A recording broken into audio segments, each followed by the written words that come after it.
How to turn off safe mode on Android. Hello everybody, in order to do so you may follow up the simple steps.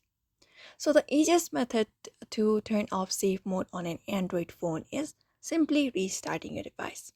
So for that you can press and hold the power button and then from the given options on your screen select restart, and once you select restart your phone should then boot normally exiting the safe mode. Otherwise, what you can do is from your notification panel, you may just go ahead and then drop down your notification panel. And if you have safe mode on, all you gotta do is drop it down like this, and there you should be finding an option called turn off safe mode on Android.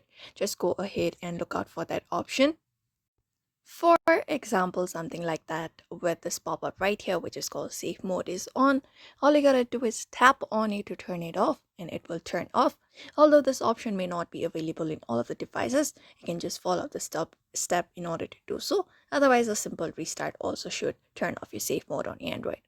So that's it for now. You may follow up this method in order to turn off safe mode in your Android device. So I hope this video was helpful. Give it a thumbs up and subscribe for more tips and tutorials, and we will see you on the next one.